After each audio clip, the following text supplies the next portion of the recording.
guys, welcome to Unholy Health. My name is Amber and this is the podcast all about wellness and all the stuff you need to know, not the stuff you don't need to know. I think this space has become so filled with so much bullshit, and that's why we are here to give you guys actual practical stuff that you need to know and you actually want to know. So I am the social media manager and content creator for FLCK, and I'm joined with... Do I say... Welcome to Unholy Health. There's just so much garbage around not only energy drinks and drinks in general, but wellness, and nobody knows what's true and what's not anymore. So a little bit of background on me in this space. I've always had a giant pantry full of vitamins and supplements. I don't have so many anymore, but definitely from early age, like 18, 19, I started with multivitamins, and then like always, what's the next thing I need to take, to the point where, I was taking a dozen different supplements every day. For me, I started to work in a tech startup, trying to get a lot of work done and trying to focus a lot at that time. I was just searching for everything I could find. There was a lot of things I tried that didn't work. A lot of things that actually made things quite bad, like a long list of them. There was even some things that at the time I was taking. Paracetam was one of them, which I believe is now banned in Australia, probably for good reasons. There just wasn't a lot of information. So my interest in this space comes from when I was about 15 or 16, I left school to pursue the modelling industry, and that was the period of, I think, what we would call the Victoria's Secret angels, the heroin chic look. It was not healthy, and I did all sorts of things and basically destroyed my gut health, destroyed everything, and since then have been on this kind of never-ending journey of trying to find ways to not only reverse the damage I did, but also realize how I was living before that. It was the time of Quest bars, it was the time of Halo Top. Basically, I was ingesting so many chemicals that I thought were healthy, and same with my energy drinks. I was an energy drink addict, but I would have sugar-free Red Bull and White Monsters and all these things that I thought were healthy because I wasn't having sugar. And the older I get, the more I start diving more into wellness and moving away from just gut health. I realize it is so much more complicated than just that, and there's so much confusion around the space, and I was so overwhelmed. So I think finding a way to simplify everything and just find a way to actually feel good without feeling like everything is such hard work all the time. Halo Top is the ice cream? The ice cream that was like an entire pint of it was like 350 calories. So I'd have like 2 of those for dessert. Okay. And I thought it was the best thing ever. I was like, wow, I've just had like 2 liters of ice cream. Yeah, totally fine. Who knows what's in it, but and chemicals were just something you didn't even think about. Yeah. There were so many documentaries just about sugar. And as long as you're avoiding sugar, everything else was fair game. But do you find that trend is still around? Like sugar is just the number one enemy? Sort of, but I see, like, gut health is only something I've realised was my problem in the last couple of years. Right. No one knew why we were getting things like leaky gut, and there were so many parasite cleansers, and there was all these juice cleansers. Everything was kind of about stripping stuff away instead of adding stuff in. And then, like you said, there was the supplement stuff, and I've done the same thing of having so many supplements. And I'd last a week every time. And I was like, I can't take all these pills. I'm sick of it. And just kind of give up and go, well, I guess I can't be healthy. Right. And so gut health is, for you, it's been a big one. I've seen more of it in the last couple years. I think it's because of that awareness around things like Quest bars and 0-calorie drinks and aspartame, and how things like that can be just as bad for you as sugar. We all pump ourselves with antibiotics every time we get a flu or a cold, or reducing the amount of variety in our microbiomes is definitely such a big thing that's been happening for a long time. Yeah, and like words like that, like I didn't even know what a microbiome was. Yeah. Like had no idea. And like I think even now the research coming out that your gut health is so much related to your mental health and just that holistic view of everything versus just kind of being like, oh, I need to fix this problem so I'm skinnier, or fix this problem so I have good skin, or fix this. It's kind of just, I want to live well. You mentioned Red Bull, or which was the energy drinks? What was your preference? So I started on Red Bull, and then I feel like everyone starts on Red Bull and they go to Monsters because the cans are so big. Red Bull's your gateway drug, and then you move on to... And then you can get those giant Monsters that don't taste like Monster, because you can get big Red Bulls, but Red Bulls are very like in your face kind of flavour. Whereas the Monster came out with like the mango one and the strawberry one, and it was kind of just like having a red cordial or something. The regulation for energy drinks says that it's 80 milligrams per 250 ml. Yeah, right. See, I wouldn't even know what the caffeine... I wouldn't even know how much caffeine was in one of them. I knew there was caffeine, but that was it. For you, did they make you help you get through the day? I had this routine where I don't even know if they were helping. I think I was having them out of habit by the end. So I would wake up, I'd have a coffee, I'd go to the gym, I would skip breakfast and I'd have a Monster. Then I would have lunch. And then instead of having like an afternoon pick-me-up, like something healthy now, like, you know, people are going about dates and stuff like that, that's when I'd have my second Monster. So they kind of just tied me through, if nothing else. Did you ever have like a Coca-Cola or Diet Coke or anything habit, or you skipped that? So I can't drink Diet Coke anymore because it's not sweet enough. Right. Monster's destroyed. And like if I have stevia now, I have to have like 5 tablespoons of stevia. I became so used to this so extreme sugar taste that like, yeah, Diet Coke to me tastes like water now. Coke Zero, is that even less? Pepsi Max is the only one. I don't know why, but that's the only one. Pepsi Max is very, very sweet. That's addictive stuff, isn't it? Yeah. It's the degree of sweetness. It's not, for you, it's not whether it contains sugar. No, it's just this like, yeah, how sweet it is. Your brain naturally associates that high level of sweetness with getting calories. Well, that's why we have taste buds to help us find horrendous. And like calorie-rich aspartame, food so that everyone we talks about. can survive. The energy drinks more than anything. And even during COVID, like, I was drinking even more. When I had nothing to do, there were some days I was having 3. Like, they were more than anything just a way to pass the time. And the more I drank them, the more my, like, taste buds couldn't understand the sugar. So then I try and have something not as bad as a Monster, but it tasted like nothing, like a Diet Coke. So then you end up in this loop of it's like, well... Like, I used to get to the point, I remember when I was real young and fun, I'd go out clubbing and stuff.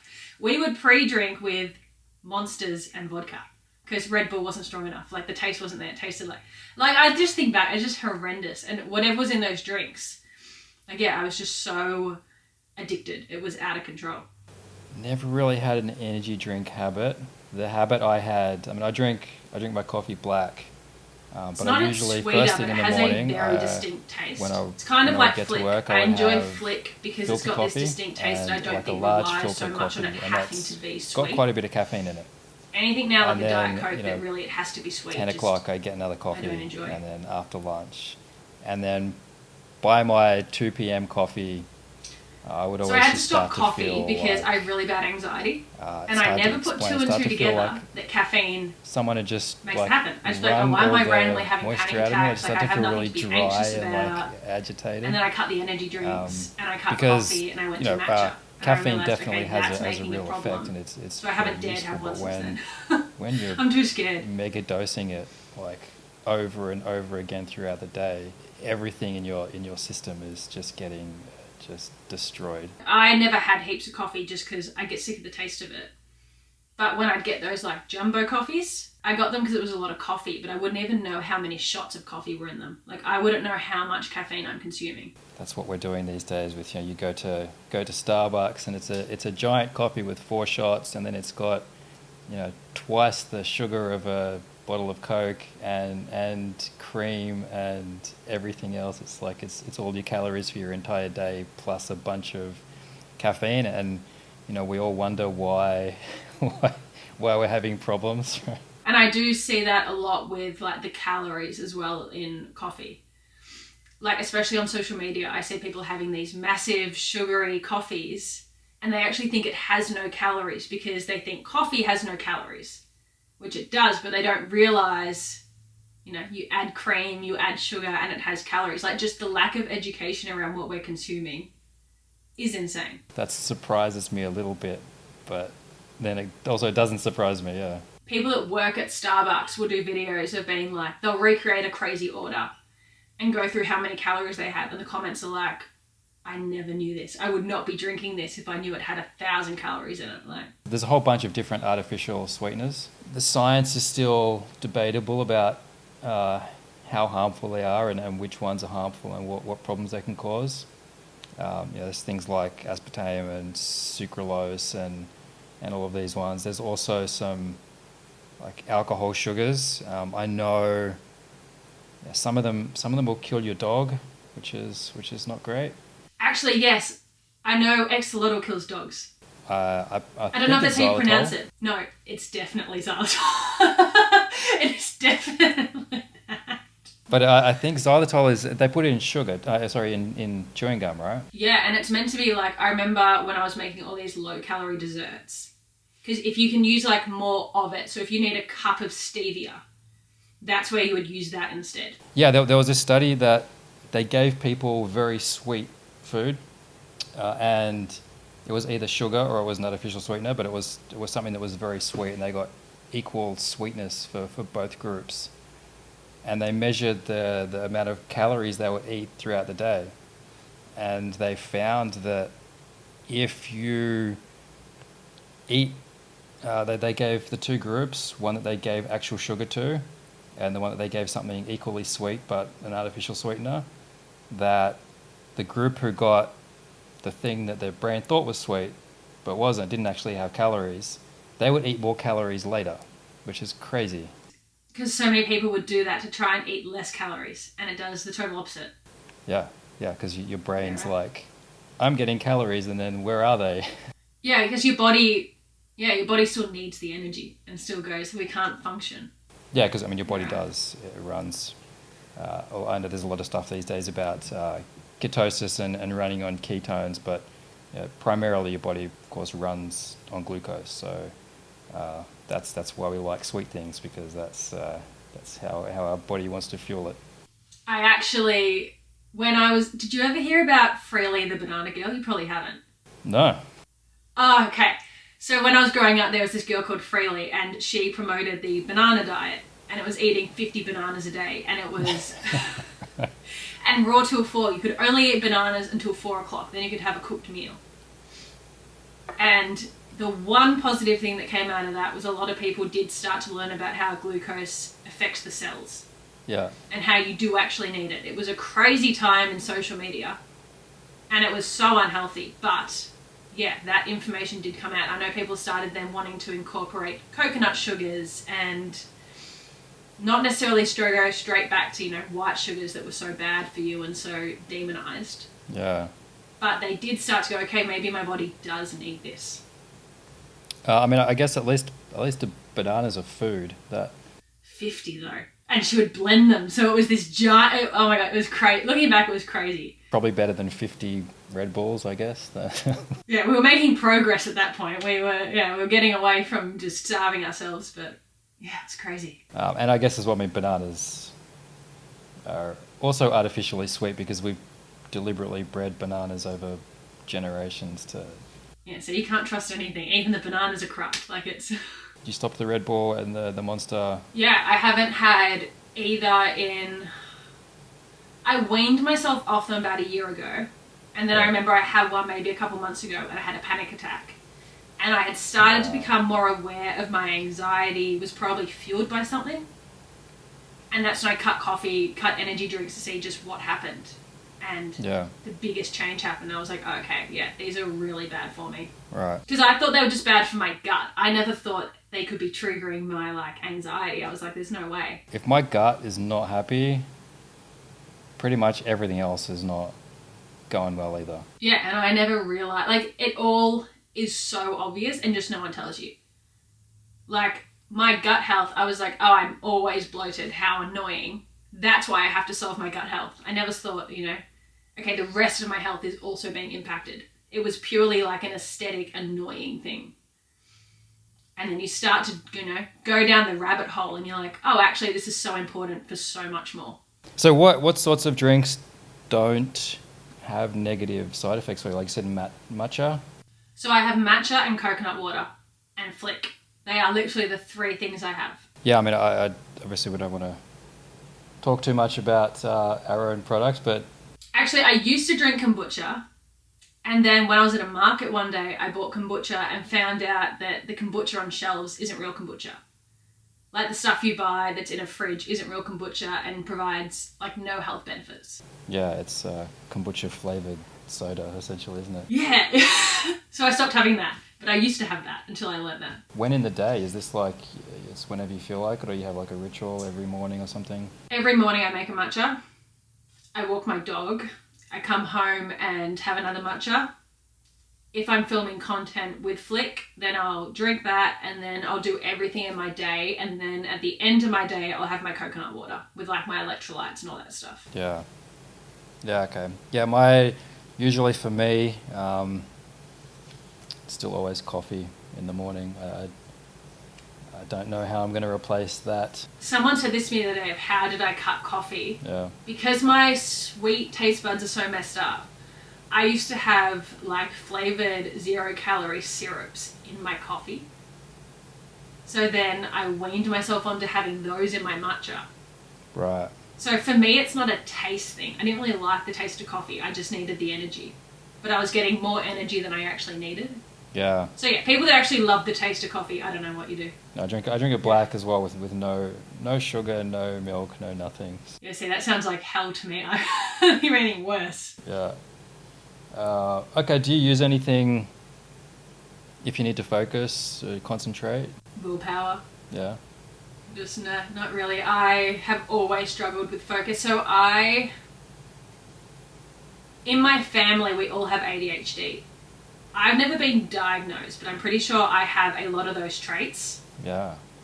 So I don't struggle to focus, but I always have struggled staying on one task. I'll start something, and then I'll start something else, and I'll start something else. Like, I am a very all or nothing person, so my focus has always relied on me being all in something. Yeah. And that's my only tool. Does that mean if you sit down and try and do something, having your phone in reach is always problematic? Sort of. It kind of depends. So, like, I structure my day, and, like, I knew we were doing this today. Yeah. So my day revolves around that, and when I'm done with that, then I'll do something else. But I can't, like a normal person, go, okay, at 9 a.m. I'll do this, then 1 p.m. I'll do this, then 2 o'clock I'll do this. It's like, okay, I'm all in this now. And, like, even though it takes an hour, in my brain it's like, this will take the whole day. Yeah. Okay. So I'm just a bit scatter. Was it when you were having a lot of Monster, or you're having a lot of sugar, did that affect your ability to focus, like, otherwise? I was shocking in school for that reason. I would, like, go into a class and my brain would be elsewhere and I wouldn't even realize, and then the class would be over. And it was like I was asleep the whole time. I'd come back and be like, you know, what did we just learn? Yeah. Wow. Okay. And how do you come up with? So when you're thinking of ideas for things to post on socials, do you have a process, or they just come to you, or? Yeah. So I have like a notes app on my phone. Yeah. And I'll get the most random ideas at the most random times, and that's when I'll put it into my notes, and then when it's filming time, I'll go through my notes of everything I have and pick one. So I'd say I've always struggled with focus, but in like a weird way. Mm.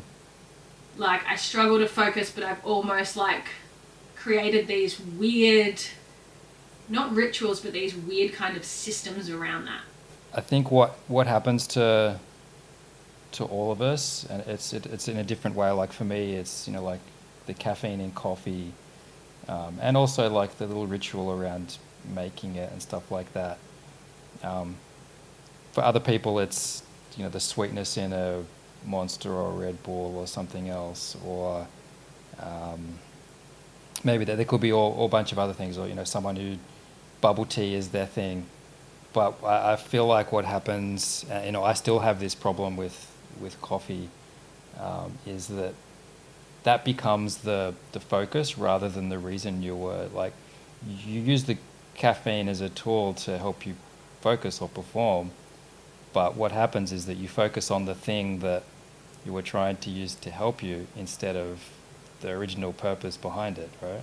It actually makes so much sense, and I never would have put that together, ever. I think focus is a really weird thing. Like, I used to think focus was something you either had or you didn't have. Like, growing up in school, when I saw, like even my fiance, he did engineering and now he does finance. Yep. And he, like, the stuff he does, I just go, I couldn't, like, I didn't go to university. And I used to say I was just one of those people that couldn't do that sort of thing. There was no way I couldn't sit through a class, let alone these lectures that they go for hours.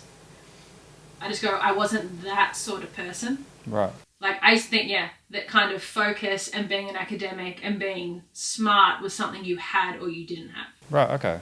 Do you still kind of feel like that now, or? Sort of. Like, I'm very good at things I'm genuinely interested in. Yeah. But if I'm not interested, I struggle massively. Okay. Which I guess is very focus related. Like, I have to be learning or doing something I really want to be doing. It can't be something that I half want to do because I just can't force my brain to be there and take in the information. Okay, so it's just it's doesn't feel as natural for you. No, not at all. Right. And that's why I was always like, in school, my grades were, I got really good grades in English. Yeah. And everything else I would struggle to even pass. Like, it was such an extreme difference. I guess it's like anyone can run, but not everyone's going to win a medal at the Olympics, right? That's the... Yeah, exactly. Yeah. Yeah, so that was one of the biggest focuses, I can use that term. One of the biggest things with making Flick is wanting to put things in there that not only give you the immediate effect, because if all it is full of ingredients that give you immediate effect, then what it turns into is everyone needing Flick instead of needing to get their stuff done during the day. So having those ingredients in there, particularly the phosphatidylserine, was really important because those are things that are not going to really give you a kick necessarily, but they're going to actually help you focus, for the rest of the day or for tomorrow or for next week or next month. Because I think that's something that we're missing a lot in a lot of the other products around.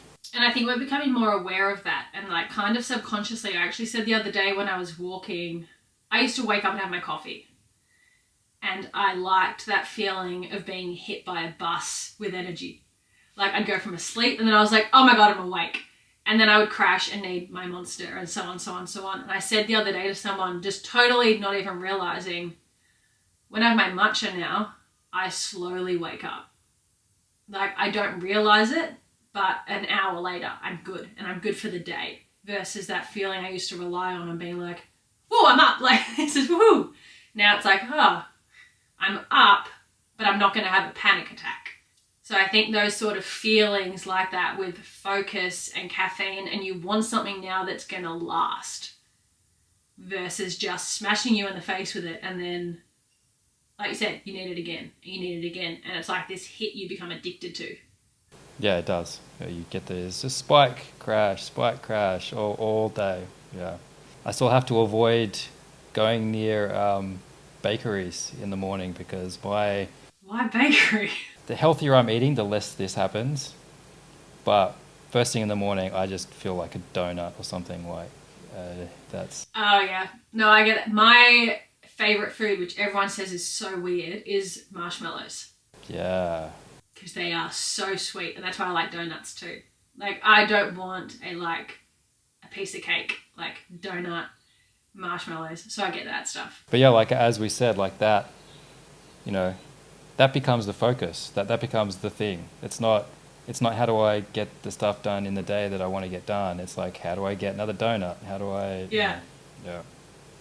How do I get another Monster, or how do I get another cup of coffee, which is... Yeah, it's like being an addict. It's how do I keep getting that thing I need? And what are these other trends around at the moment?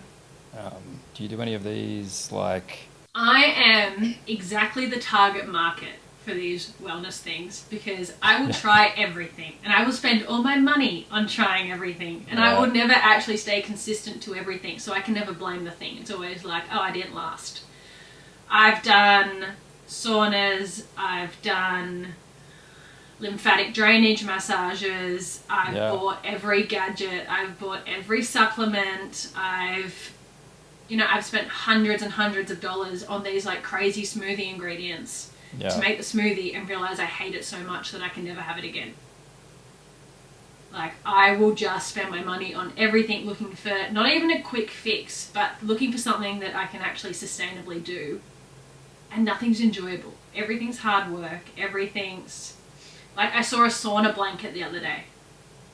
And it was like $1,000. And I genuinely nearly bought it. Because I was like, so, you know, saunas are so good for me, but I can't sit in a sauna for an hour. Yeah. I can sit on the couch in a blanket for an hour. I can't remember the name of the product, which is good because I don't want to just bash a product. But there's some, and maybe there's more than one, product that regulates the temperature of your bed while you sleep. I love a cold bed, so I don't know what that is, but I would go and buy that. Well, I thought that was great too because, you know, and it'll increase the temperature before you wake up, which sounds like because that's how you want like different temperatures through the night. But sadly, there was a subscription, and I thought, I don't want to pay a subscription to have to sleep. Like, I feel like I would pay once, but if I have to pay you a subscription to sleep, then if my subscription runs out and I can't sleep that night, that's... Yeah, see, my brain doesn't even work like that. You at least think that one step further. I'd just be like, if I can sleep, I'll pay for it forever. Like, I don't even... I've been so conditioned that nothing seems like a gimmick anymore. Nothing makes you think, no, I should be able to do these normal human functions. Yeah. Without needing hundreds of dollars of things to do it. Like, I'm almost conditioned now to believe that we are born not working properly. Yeah. And the goal is to put enough stuff in you through your life that you get to a point you are finally functioning. Like, that is almost where my brain is at. It is a bit like that, like, particularly with sleep, I think, I don't know why I seem to get bombarded with things like, for some reason these days you're supposed to tape your mouth shut and then... Yeah, because I'm a mouth breather, and someone told me the other day, because I'm a mouth breather, my face is going to end, I'm going to have like 5 chins because I'm a mouth breather. Yeah. It destroys I see all that stuff. You'll only live until you're 50 and all kinds of things. Yeah, there was something about like if you mouth breathe as well, you don't actually get clean air. Oh, because I guess your nose has some special filter. Yeah, see, like the things but people go, oh yeah, that makes sense. Like, yeah, but yeah, sleeping seems so hard now. Like, tape your mouth shut, tape your nose open. You got to put a pillow between your knees. You got to have the right temperature and. Yeah, and I see things all over social media of like the sleepy girl mocktail, where you've got to have this mocktail before you sleep of magnesium, terry juice, something else. Okay. Like this $10 drink before you go to sleep. I'm sure you need it. Yeah, like it's just, and like the tart cherry juice has to be organic. Like it has to be the most expensive one in the health food store. Like, yeah, it's just funny. Everything now seems hard to do and expensive. What do you think's the simplest wellness advice? Like, what's the stuff you've learned that is easy, not necessarily easy, but obvious and free, that's made the most difference to you? I mean, it's probably not the easiest for everyone, but career-wise. Like, I used to do social media for a very, it was a startup, but it was in the finance space, and it was very full on, and like my stress was out of control. So I was always trying to manage the stress, and then when I went and did social media in a way that didn't stress me out, that massively changed. But I think that's half the problem, is that, like you said, like you need coffee almost to get up in the morning and focus and do what we do. And like hustle culture, there's a lot about the way we function now as humans that we're kind of setting ourselves up to fail. And I think that introducing things like the 4-day work week and stuff, all that sort of stuff could make a huge difference in so many people's lives. But the people that do that will also be called lazy. Like you've got to really forge your own path kind of and put your priorities first. Do you think that if you measured the amount of effort you put into work now, if maybe it doesn't feel like work, but do you think you spend more time and more like effort and energy now than before? It's less, or you don't know? I was actually talking about this with someone the other day. I used to measure how well I did something and how long I spent on it. So social media, I know the sort of videos that do well, and they're fairly simple, but I felt too embarrassed being in this big girl job and doing a 5-minute video. So I would do insane amounts of editing. I would film for hours. I would have these massively elaborate ideas that would stress me out massively, and they would never do well, and I knew they wouldn't do well, but I was working in a way that was right. Yeah. So I found now that I'm not doing that, not only has my stress come down, but everything I do is better, because instead of working as hard as possible and putting in as many hours as possible just to kind of tick off that box, I'm a lot more productive. I don't procrastinate, and everything I do is better quality. You know, I'm setting my own schedule where it doesn't matter what hours I'm working as long as I get my work done, and how much more they actually get done, instead of going into an office and going, okay, I need to fill up my day with work, whether it's actually work I need to do or not. Would you classify that as like work-life balance or something else? I think it's like someone actually I was talking to about this a couple of weeks ago said that I have a really good work-life balance, but I don't really see any of my work as work. It is just a part of my life. Like, I will do my work Monday to Friday and Saturday, Sunday. I don't have work days and non-work days. Right, because it doesn't really feel like work. It's just what you do. No, I've incorporated everything into it. So instead of, doing what I want to do at 5 p.m. and on a Saturday and a Sunday, if I want to go for a walk at 11 a.m., I'll go for a walk. If I want to go ride my horse, I'll go ride my horse, as long as I get my work done that I want to get done. So instead of it feeling like, okay, it's sit down, it's work time, it's when are you going to get this done today? It's just a job to tick off, like making my bed or, feeding my horses. It's just a part of my life instead. So I don't get that feeling of dread of, oh, it's work time. Yeah. I think for me, it's exercise or maybe movement. Like I used to play football when I was younger, like soccer, and I started to do CrossFit. I don't really do CrossFit now, but things like overhead squats. There's a lot of movements that I didn't know how to do. And I found once I started learning all those different ways to move, that shocking headaches like migraines I used to get kind of disappeared. Overall started to feel better. So I think there's something for me, it's and it sounds, it's one of those things that's really, really obvious, but not really easy, but sitting at a desk all day in this position in front of a laptop actually is not great for your health. Yeah, which you wouldn't even think about, because so many people have to do that. Like, it's not even a choice. It's just that's what I mean. So we're so set up for failure almost. Like, it's hard. I think when I see a lot of these wellness podcasts, it almost is hard to digest, because they're waking up and they've got a 3-hour morning routine and that's what their day consists of. So I think it's like finding wellness stuff that actually is achievable for the average person. Anything unconventional you've tried that you found effective? Actually, something super unconventional that, it's not as unconventional now, but colonics. Okay, that sounds unconventional to me, so yeah. It was super unconventional, and then a heap of now it's becoming like celebrities are doing it and stuff. One of those more extreme things, but I think it's more just awareness of the gut and that sort of stuff, that sometimes we don't want to just add things into our bodies continuously and hope for the best.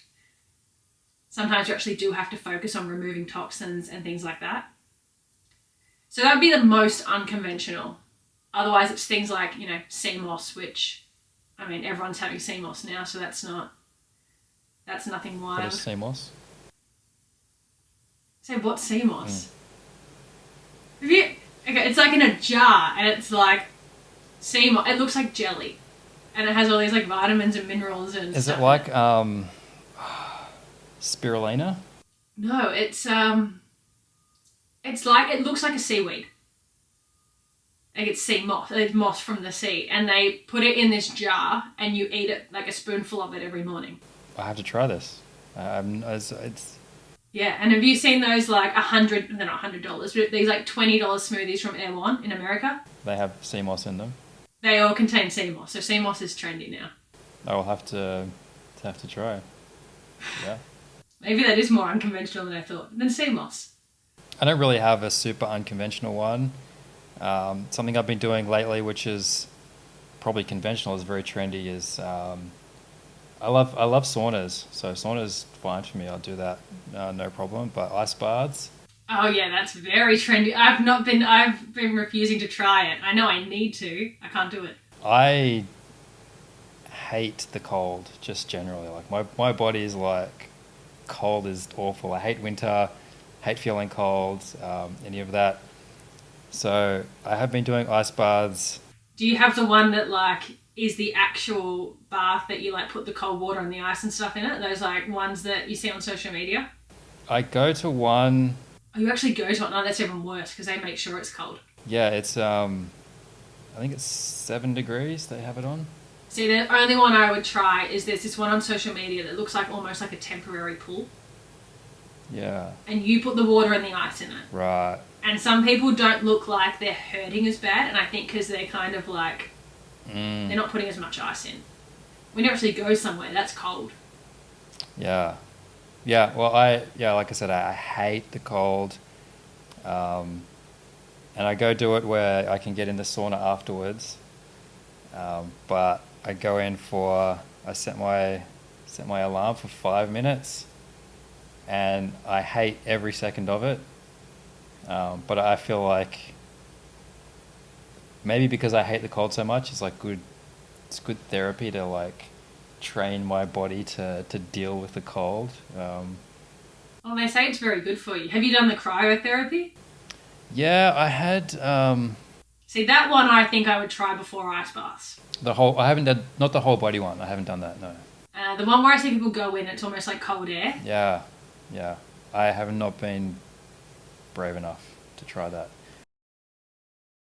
I've had cryotherapy done on an injury, like where I had a knee problem, and they get like a portable one, and they just cool down just that part. Isolated on the area. I didn't know they could do that.